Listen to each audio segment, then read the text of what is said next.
Sir ఇప్పటి వరకు senior హీరోల్లో Chiranjeevi గారి రికార్డ్నే క్రాస్ చేశాడు వెంకీమామ. అంటే ఇప్పుడు రీసెంట్గా సంక్రాంతికి వస్తున్నాము మూవీ దగ్గర దగ్గర 230 కోట్లు దాటాయని చెప్పేసి వార్తలు వస్తున్నాయి. ఇదే జోష్లో అంటే ఇప్పుడు సీనియర్ హీరోల్లో బాలయ్య బాబు కూడా మంచి ఫామ్లోనే ఉన్నాడు. ఆయన కూడా ఈ రికార్డ్ని బ్రేక్ చేయలేకపోయాడు. సో దీని గురించి మీరు ఏమంటారు సార్? ఇంకా ఇదే ఫ్లో అనేది రన్ అవుతూ ఉంటుందా? 300 కోట్లు క్రాస్ చేస్తుందా సంక్రాంతికి వస్తున్న మూవీ? అయితే ఇది ఒక మంచి పరిణామంగానే చూడాలి. ఒక రికార్డులు ఉండేది బద్దలు కొట్టడానికే. ఒక హీరో రికార్డులు ఇంకో హీరో బద్దలు కొడుతూ ఉండాల్సిందే, అప్పుడే కదా. సో రికార్డులు బద్దలు కొడుతున్నారంటే అర్థం ఏంటి? సినిమా ఇండస్ట్రీ చాలా చల్లగా పచ్చగా ఉందని మనం అర్థం చేసుకోవాలి. సంక్రాంతికి వస్తున్నాం సినిమా ఎవరు ఊహించని రీతిలో ఇంత స్థాయి కలెక్షన్లు రాబట్టడం అనేది విశేషంగా మనం చెప్పుకోవాలి. ఎందుకు అంటే సంక్రాంతికి వస్తున్నాం సినిమాలో అందరూ అనుకున్నది ఏంటంటే ఫ్యామిలీ డ్రామా ఉంటుంది, ఒకసారి వెళ్ళి చూడొచ్చు అని అందరూ అనుకున్నారు. దాని మీద ఇది సంక్రాంతి విన్నర్ అవుతుంది అనే దానికంటే కూడా సంక్రాంతి వస్తున్నాం, ఇది సంక్రాంతి ఖచ్చితంగా మినిమం యావరేజ్గా ఆడుతుంది ఈ సినిమా అని మాత్రమే అందరూ అనుకున్నారు. గేమ్ చేంజర్ లేదా డాకు ఈ రెండిట్లో ఒకటి మాత్రం సంక్రాంతి బ్లాక్ బస్టర్గా నిలుస్తుంది అనుకున్నారు. విచిత్రంగా డాకు మహారాజు, గేమ్ చేంజరు రెండు దాటి ఇది ముందుకు వెళుతుందంటే డెఫినెట్గా ఒక మంచి సైన్గానే మనం భావించాలి. ఎందుకు అంటే ఈ మధ్యకాలంలో మీరు చూడండి సినిమాలు ఎంతసేపటికి గ్రాఫిక్స్ సినిమాలు అంతా రకరకాల ఎంతసేపటి కొట్టుకోవడాలు, చంపుకోవడాలు, నరుక్కోవడాలు, ఇంకొక వరల్డ్ ఏదో చూపించడాలు, ఈ రకంగా జరుగుతున్న సినిమాలకే వస్తున్న నేపథ్యంలో ఒక జనం రిలీఫ్గా ఫీల్ అయ్యారు అనుకుంటున్నా సంతోష్. నేను చాలా రిలీఫ్గా కుటుంబ కథా చిత్రాలు రావట్లా. ఏ సినిమా బట్టిన ఇప్పుడు కల్కి చూసాం, నెక్స్ట్ వరల్డ్ అదేదో పుష్ప చూసాం, పుష్ప కూడా ఆల్మోస్ట్ అదొక ఎర్రచందనం దొంగ ఆ క్యారెక్టర్ దాన్ని చూసాం. సో గేమ్ చేంజర్ కూడా మంచి సినిమానే, బట్ గేమ్ చేంజర్ కూడా ఏంటంటే పొలిటికల్ డ్రామా. కానీ ఒక ఫ్యామిలీ డ్రామా చేయటానికి ఏ హీరో కూడా పెద్ద హీరోలు ముందుకు రావట్లా. అందుకోసం ఫ్యామిలీ డ్రామా ఉండే సినిమాలు ఎక్కువగా రావడం అనేది తగ్గిపోయిందని మనం చెప్పాలి. సో ఆ సమయంలో ఈ సంక్రాంతికి వస్తున్నామనే సినిమా ఫ్యామిలీ డ్రామాగా వచ్చి, ఇందులో కూడా మీరు చూడండి పేరుకి ఫ్యామిలీ డ్రామానే కానీ మళ్ళీ దాంట్లో ఒక క్రైమ్ మిక్స్ చేశాడు. ఆ క్రైము, ఆ ఫైట్స్, కొన్ని మళ్ళీ ఎలిమెంట్స్ అన్నీ మిక్స్ చేసి మళ్ళీ ఫ్యామిలీ డ్రామాగా తెచ్చాడు. సో బహుశా అనిల్ రావిపూడికి జనానికి ఏం కావాలో చాలా స్పష్టంగా అర్థమైందని మనం అనుకోవాలి. అనిల్ రావిపూడి ఫెయిల్ అవ్వట్లా ఎక్కడ, మినిమం గ్యారంటీ పిక్చర్ ఇస్తున్నాడు ఏదైనా కానీ. మీరు F2 తీసుకోండి, F3 తీసుకోండి, భగవంత్ కేసరి తీసుకోండి, హీరో ఎవరైనా కానీ మినిమం గ్యారంటీ సినిమా తీస్తున్నాడు అనమాట. అందులో భాగంగా ఇవాళ సంక్రాంతికి వస్తున్నామనే సినిమా 230 కోట్లు అంటున్నారు.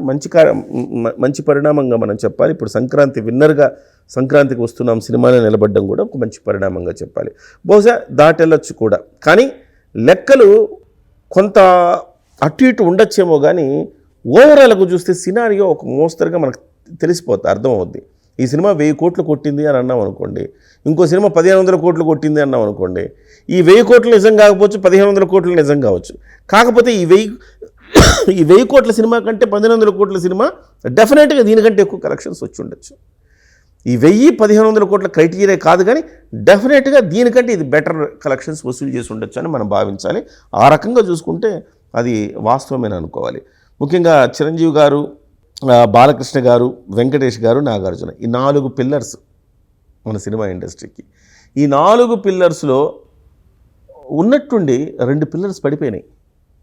ఏంటవి? నాగార్జున, వెంకటేష్ డౌన్ అయిపోయారు, పూర్తిగా డౌన్ అయిపోయారు. అసలు పోటీలో లేరు కొన్ని రోజుల పాటు వీళ్ళిద్దరూ. ఎవరు పోటీ? చిరంజీవి, బాలకృష్ణ మాత్రమే పోటీ పడుతున్నారు, యంగ్ హీరోస్తో కూడా పోటీ పడుతున్నారు వాళ్ళు. కానీ వీళ్ళిద్దరు మాత్రం డౌన్ అయిపోయారు పూర్తిగా. సో నాగార్జున అయితే పూర్తిగా అసలు బుల్లితెరకే పరిమితం అయిపోయాడు. ఆ బిగ్ బాస్ అవి చేసుకుంటూ అడపాదడపా వస్తే ఏదో మల్టీ స్టార్ ఒకటి అర పాత్రలు పోషిస్తూ ఉన్నాడు. అసలు సినిమా తీయాలన్న సవాలుగా తీసుకోవడంలో కూడా నాగార్జున వెనకపడ్డాడు అనుకోవాలి. కానీ ఇవాళ వెంకటేష్ గారి సినిమా ఆ రకంగా ఆడడం, తద్వారా మళ్ళీ వెంకటేష్ గారు ఫామ్లోకి రావటం, సో నాగార్జున గారు కూడా దాన్ని చూసి మళ్ళీ నాగార్జున గారు కూడా ఒక మంచి సినిమా తీస్తారని ఆశిద్దాం. ఇట్లా మళ్ళీ ఈ 4 హీరోలు కూడా మళ్ళీ ఫామ్లోకి వస్తే కుర్రోళ్ళతో పోటీ పడేలా వీళ్ళ సినిమాలు కూడా ఉంటే ఒక మంచి పరిణామంగా ఉంటుంది తెలుగు ఇండస్ట్రీకి అనుకోవచ్చు. సార్ ఈ సినిమా ఫస్ట్ చిరంజీవి గారితో తీద్దాం అనుకున్నారు కదా సార్, సో ఆయన తీసుంటే ఇంకా హిట్ అయ్యి ఉండేదాన్ని. అలా చెప్పలేము మనం. ఎందుకంటే చిరంజీవి గారికి ఏదో చెప్తున్నారు, చిరంజీవి గారికి చెప్పారు కదా, చిరంజీవి గారు వద్దన్నారు, అంటే బిజీగా ఉండి బిజీగా ఉండి వద్దన్నారు, అందుకే వెంకటేష్ గారి దగ్గరికి వెళ్ళింది ఈ సినిమా అని చెప్తున్నారు. బట్ చిరంజీవి గారి డెసిషన్ కరెక్టే అని నేను అనుకుంటున్నా. ఎందుకంటే ఇలాంటి సినిమాలు వెంకటేష్ గారే కరెక్ట్. ఇద్దరు హీరోయిన్లు మధ్యలో నలిగిపోయే ఒక భర్తగా ఇలాంటి క్యారెక్టర్లకు వెంకటేష్ గారు బాగా సూట్ అవుతారు. చిరంజీవి గారి కంటే బాగా సూట్ అవుతారు. ఒక్కొక్కళ్ళు ఒక్కొక్క సినిమాలు బాగా సూట్ అవుతాయి. ఇప్పుడు చిరంజీవి గారు ఉన్నారు, చిరంజీవి గారికి ఉన్నంత టైమింగ్ భారతదేశంలో ఏ హీరోకి లేదు. సో చిరంజీవి గారికి ఉన్నంత కామెడీ టైమింగ్ ఎవరికి ఉండదు. సో అలాగే వెంకటేష్ గారు ఆయనది ఒక టైప్ ఆఫ్, నాగార్జున గారు ఆయనది ఒక టైప్ ఆఫ్. నాగార్జున గారు ఇప్పుడు అంతం సినిమా అలాంటి కొన్ని ఆయన కోసమే రాసినట్టుంటాయి కథలు కొన్ని. సో అలాంటివి నాగార్జున గారు మాత్రమే చేయగలరు, ఆ సీరియస్ యాక్షను అట్లాంటివి. సో అట్లా మనకి ఒక్కొక్కళ్ళకి ఒక్కొక్క నేచర్ ఆఫ్ ఇది ఉంటుంది. దీనికైతే వీళ్ళు బాగా సూట్ అవుతారని. ఇప్పుడు ఈయన ఎవరైతే వెంకటేష్ గారికి అచ్చు సరిపోయే కథ ఇది కాబట్టి బహుశా చిరంజీవి గారు దాన్ని రిజెక్ట్ చేయడమే కరెక్ట్ ఏమో. చిరంజీవి గారు ఒక సందర్భంలో అన్నారు, డాడీ సినిమా వచ్చినప్పుడు ఇది నాకంటే వెంకటేష్కి అయితే బాగుండేది ఈ సినిమా అని అన్నారంటే చిరంజీవి గారు. నిజంగా కూడా డాడీ సినిమా వెంకటేష్ గారికి అయితే ఇంకొంచెం బెటర్గా ఆడేది. సో ఇవాళ మనం చిరంజీవి గారి ఇమేజ్ని బట్టి ఈ కథ చిరంజీవి గారికి అయితే ఇంకా ఎక్కువ వసూలు చేసిందని మనం అనుకోకర్లా. డెఫినెట్గా చిరంజీవి గారికి చేస్తే ఇంకొంచెం డౌన్ అయ్యేదేమో, ఎందుకంటే చిరంజీవి గారు దానికి ఎందుకు సూట్ కాకపోవచ్చేమో. వెంకటేష్ గారు కాబట్టి దానికి సూట్ అయ్యారు, ఆ రకంగా అయింది.